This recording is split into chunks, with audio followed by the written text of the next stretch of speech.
નમસ્કાર મિત્રો, સ્વાગત છે આપનું અમારી ચેનલમાં. આજે આપણે જઈ રહ્યા છીએ એક એવા ખાતરની વાત કરવા જે ભારતમાં દરેક ખેડૂત માટે અગત્યનું છે. ડીએપી શું છે, ડીએપી કેમ આટલું બધું લોકપ્રિય છે અને કેવી રીતે આના ઉપયોગથી પાકમાં સારામાં સારા પરિણામ મેળવી શકાય. તો ચાલો પૂર્ણ માહિતી મેળવીએ આ વિડીયોમાં.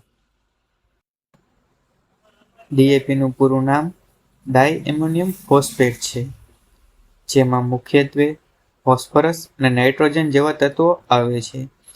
પાકને શરૂઆતના સમયમાં આ બંને તત્વોની ખૂબ જ જરૂર હોય છે, તેથી ડીએપી સૌથી વધુ વપરાતું ખાતર છે. નાઇટ્રોજન છોડના હરિયાળા ભાગના વિકાસ માટે જરૂરી છે.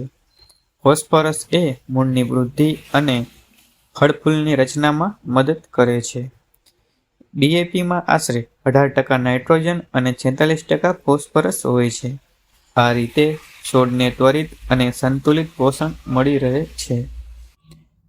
ડીએપી જમીનમાં વાવણી સમયે નાખવાની ભલામણ થાય છે, જેને બીજ સાથે મિશ્રિત કરીને અથવા બેચ ડોઝ તરીકે ઉપયોગ કરી શકાય.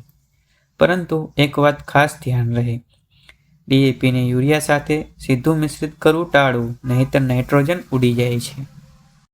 ફાયદા અને મર્યાદા. ફાયદા: પોષક તત્વો સરળતાથી ઉપલબ્ધ થાય છે. મૂળની વૃદ્ધિ તેજ થાય છે. ઉપજ અને ગુણવત્તા બંનેમાં વધારો થાય છે. મર્યાદા: વધુ પ્રમાણમાં ઉપયોગ જમીનની એસિડિટી વધારી શકે છે. લાંબા ગાળે જમીનની માઇક્રોન્યુટ્રન્ટ્સની ઘટ થઈ શકે છે. ડીએપી ઉપરાંત આજે મિશ્રિત ખાતર જેમ કે એનપીકે 10-26-26 અને 12-32-16 પણ વિકલ્પ રૂપે ઉપલબ્ધ છે. આમાં પોષક તત્વોનું પ્રમાણ પાકને અનુરૂપ સંતુલિત રાખવામાં આવ્યું છે.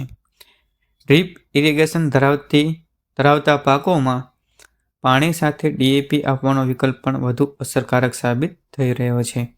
ખેડૂત મિત્રો માટે ગ્રીન ફર્ટિલાઇઝર અને ફોલેટ સ્પ્રે સાથે ડીએપીનો પૂરક ઉપયોગ વધુ ફાયદાકારી રહે છે.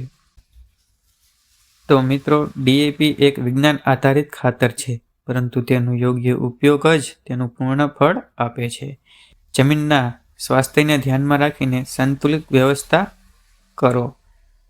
આવી વધુ ખેતી સંબંધિત માહિતી માટે ચેનલને સબસ્ક્રાઇબ કરો અને વિડીયોને લાઇક કરવાનું ભૂલતા નહીં.